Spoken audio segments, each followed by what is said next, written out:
Laurence Vanin, notre célèbre Laurence Vanin, notre célèbre philosophe. Bonjour. Bienvenue à cette fête du livre, édition 2016, La vie au bout des doigts, Le secret du petit prince et L'énigme du temps. Oui. Alors raconte-nous un peu ces trois ouvrages qui vont être des collecteurs, peut-être tournés au cinéma, alors donne-nous un peu de parfum. Ça serait bien en tout cas que ce soit au cinéma, notamment pour Le secret du petit prince, parce que ça nous conduit jusque dans l'histoire personnelle de Saint-Exupéry et ça nous rapproche de la région, puisque au château de la Mole, il avait fait quelques aménagements dans sa maison qui permettent d'expliquer le pourquoi dessine-moi un mouton. Donc c'est extraordinaire, ça amplifie la densité de l'œuvre et surtout ça lui donne un côté magique et l'énigme peut être résolue. C'est d'ailleurs ce qui fait la beauté et le charme de ce secret du petit prince. Après j'ai écrit La vie au bout des doigts avec Henri Joyeux et Jacques Di Constanzo. On a travaillé sur le rapport entre la main, le soin, comment on peut envisager l'accompagnement et puis aider les patients lorsqu'ils sont affectés par un diagnostic et des fois malheureusement un diagnostic assez grave.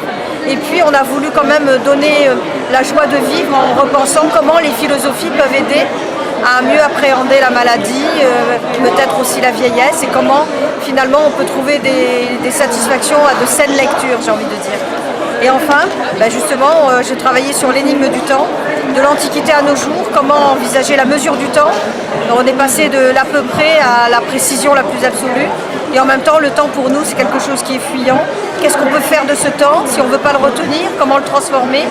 Et puis comment gagner petit à petit en épaisseur, de manière à ce qu'à chaque instant, on puisse sauver, j'ai envie de dire, du présent, ce qui importe pour nous pour être heureux demain. Donc si maintenant quelque chose est important, j'essaye de le conserver pour que demain, ça soit encore mieux.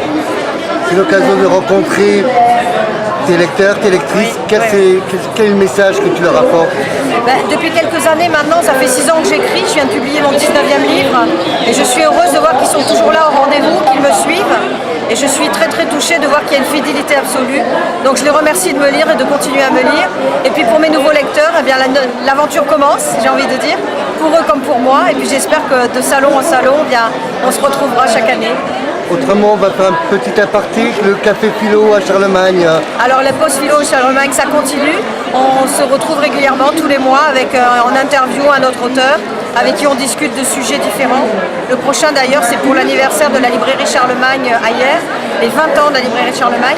Et on va parler de Tintin et Hergé et puis la philosophie de Tintin, d'autant que c'est la mode Tintin en ce moment avec la fameuse exposition au Grand Palais. Donc on sera vraiment dans l'actu.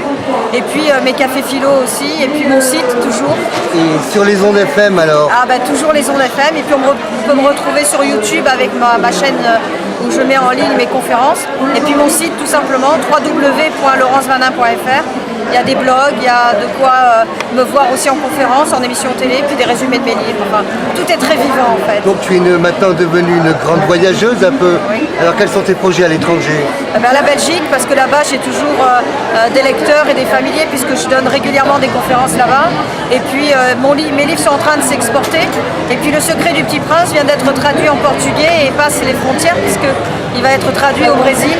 Et donc à Florianopolis, là où Saint-Exupéry avait fait naître la légende Zephyr, le livre va passer les frontières et on traduit aussi en anglais. Donc pour moi, c'est une grande et belle nouvelle. Voilà. Écoute, on félicite ta librairie, ton éditeur Charlemagne.